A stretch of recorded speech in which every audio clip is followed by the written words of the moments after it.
Ayun. Tama nga naman si Red Cape Aviary ha. Ulitin natin.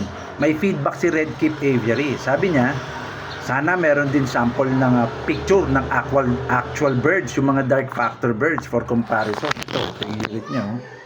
Ayan, si Red Cape Aviary. Tama nga naman. Nung panahon na yun, hindi ko dala-dala itong ating una, alam niyo naman, hindi na ako nagbe-breed, so wala tayong mga sample na ganito. Nagpa-flex ako. Sabi ko maglagay sila ng mauve, hindi naman na systematic yung pagkakapost, syempre, no? So ngayon, andito na yung kay Dirk Van den Abil na Lovers Compendium. May pagbigyan natin si Red Cape Aviary at saka baka hindi lang siya para sa lahat, lalo na ng mga baguhan. Ito yung mga comparison para mas madaling kumbaga magets. Ayan, teka lang. Ito po, kita ba mga kaibon? Oo. Ay, teka, nahirapan ako. Ayan. Ayan, kuha na yan dito sa book. Yan yung pang wild type na green. Ha? O, pansinin nyo yung pagka-green. Ayan yung normal green, sa wild type form. Actually, kuha yan sa Namibia, sa Africa. Okay, so ayan. Ngayon, dapat maikumpara yun sa dark green naman, yung single factor dark mutation. Okay. Teka lang. Ayaw. Naguguluhan na ako. Okay. Eto ngayon ang dark green. O, lahat yan dito sa book ni Dirk Van den Abil. Obserbahan nyo lang. I-pause nyo lang yung katulad kanina para mako-compare nyo. Okay? So, ano kulang sa green series? Kumbaga, kulang siya ng double dark green. Ay, yung tinatawag na olive green. O, eto po yun mga kaibon. Dali lang. Ayusin natin. Yun. Double dark green or olive green. Napaliwanag na natin kung bakit dapat tawagin double dark green. Ayun, kung mapapansin nyo, ang tawag ni Dirk, DD green, meaning DD green, double dark green. Okay? Dito naman tayo sa sa blue para mas maganda. Ito, kuha tayo sa fishery. Sa blue series naman, sa fisher, ito yung blue, yung normal blue. Okay, ayan. O, tingnan mabuti i-pause lang. Ayan. Normal blue yan, wala pang kargang dark gene. Okay? Eto, dark blue, may isang kargang dark gene. Dito lang sa, dark blue yan may kargang isang dark gene. Yan actually magkatapat, so pwede nyo makumpara. Normal blue, dark green, may isang single dark factor. Okay? Siyempre, ang kasunod, asa na yung mauve na tinatawag? Ang mauve is M-A-U-V-E. As in, kitang-kita pala. Kitang-kita pala yung mga labada ko rito, Alam mo naman tayo, nagsisilbi kay Mrs. Although paalis na, medyo hindi na tayo magiging busy. Naku, sana tuloy-tuloy magkaka-meet up na tayo yung mga nag-request. At napakagandang magkaroon ng visit aviary. Okay? Okay, eto nga yung mauve, yung double dark green na fisher. Ayan. Yun, di ba? May pagka dark brown na gray. Yan ang mauve. Blue series yan or blue. 'Di ba? Malinaw na dalawang mutation 'yun. Isang blue tsaka dark factor. Ano tinatanggal ng blue, 'di ba? Cetizen. Dito pansin ka agad, walang cetizen yellow, wala ka makitang red, orange at pink. Kaya nga yung big naging puti. Ayan, tingnan niyo yung big. 'Di ba? Double dark blue. Ayan, double dark blue yung sinabi niya. Nakikita ba yung double dark blue, DD blue? I-pause nyo lang para mas madaling maintindihan. Marami pang rito example kay Dirk Van den Abil. Pero bago ang lahat, teka, medyo nagutom ako. Okay, meron tayo ditong sayong-song. Kitang-kita ba? At saka cacao with cinnamon. Ayun. Napaka-healthy ng cacao with cinnamon. Wait. This cacao with cinnamon and sayong-song is brought to you by our star senders. Sa totoo lang po, ang star senders natin, talagang naniniwala at sumusuporta sa misyon. Kasi syempre, yung mga scholars natin, supportado din nila. Kung supportado nila ang page natin, ultimately or indirectly, supportado nila yung mga scholars. Yung mga nakakatipid po, yung mga nakahagilap ng kaalaman na to, abay, sigurado ko, magpi-feedback yung mga yan sooner or later. Sir, ang laki ng natipid ko sa budget ko. Hindi na ako na-balljack ni Mrs. natipid din ng oras. Kasi hindi na ako nagkamali-mali ng pagkuha ng materyales. Instead na maghihintay pa ako ng 1 taon, abay, ang bilis na ng breeding project ko. Yan po ang epekto ng kaalaman ng Lovers Color Genetics. At sino yung mga, kumbaga, sponsor po sa inyo? Kasama, hindi lang po ako, no? Kasama yung mga star senders. May nag-send po sa atin, 50 stars. For the first time, 50. Ria Yangson po. Mukha talaga naniniwala siya sa ating misyon. Salamat sa 50 stars, Ria Yangson. At, huwag kalimutan, si Nelson Faustino Balagtas, nag-send na naman ng 10 stars. Si Jam Mini Avery, nag-send na naman ng 10 stars.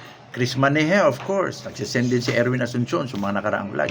Thank you po. At ang mga scholars natin, in behalf of our scholars, nagpapasalamat sa mga star senders na yan. Wag naman natin din kalimutan ng mga nagko-comment na magaganda. Although yung tanong yun, tanong ni Redkip Avery yun. Ito naman, babasahin naman natin yung mga magagandang pang-motivation naman. Ang motivation sa atin para medyo lalo tayong ganahan.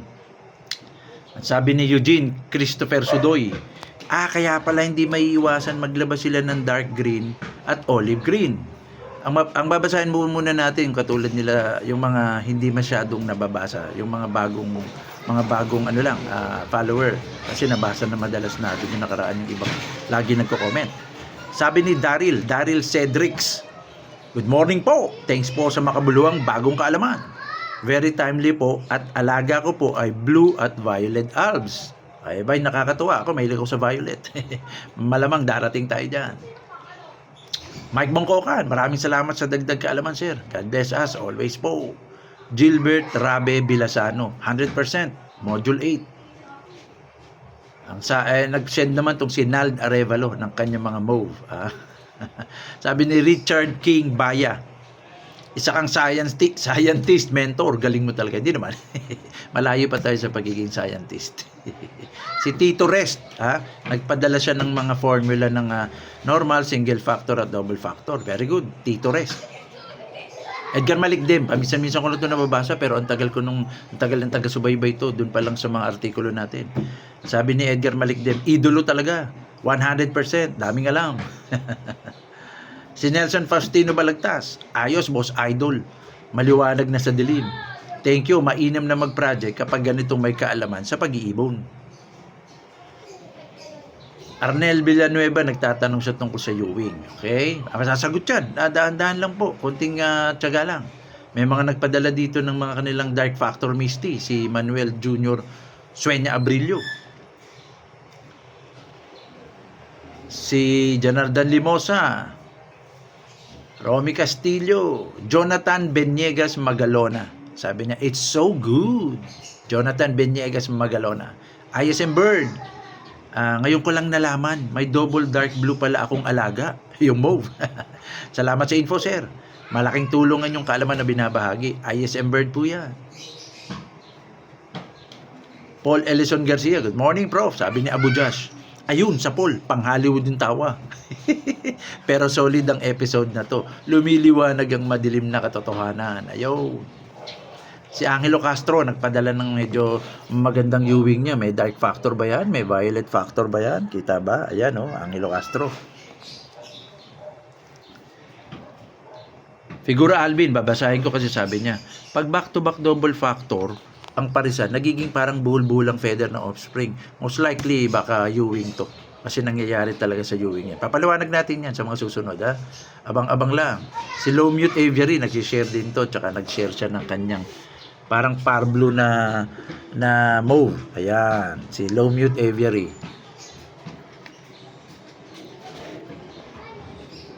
Teka, meron pa ba? Edwin Mercader. Ngayon ko lang dito na mukhang meron siyang olive green. Edwin Mercader po. Ayan. Okay, medyo nabasa na natin lahat, no? Ngayon, meron pong isang kaalaman na alam ko umikot-ikot to sa mga veterano. Dapat matutunan na rin to ng mga baguhan. Anong papel ng dark factor? Bukod dun sa sinabi nating naging mauve siya, naging olive green siya. Ibubulong ko sa inyo, lalo na mahalaga to. Talagang bulong ayan, malapit. Talagang mahalaga to, lalo na kung nagbe-bird show kayo. Magbibigay tayo ng isang vlog sa bird show. Napakahalaga ng mga bird shows. Anyway, kung nagbe-bird show kayo, may lutino kayo. At iba pang mga kulay. May nagsasabi, bakit kaya parang ang ganda ng pagkalutino nito? Parang ang diin kumikinang, madiin ng kulay ng pagkalutino. Di ba? Yun, ang sabi ng mga veterano, ha. Napansin ko rin naman, kapag may dark gin, ha, parang nag-iiba, parang dumidiin ang kulay. Isa na mga Lutino.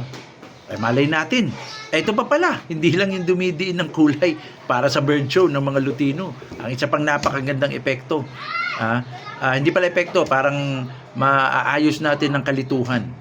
Naalala nyo nung a few years ago, usong-usong pale fallow, hanggang ngayon naman siguro, no? Nababanggit ng karamihan. Ay, pale fallow daw, light form. Di ba? Pale fallow daw, light form. So, ibig sabihin may pale fallow dark form. So, ano yun? Most likely po. Most likely lang. Hindi ko sinabing siguradong sigurado.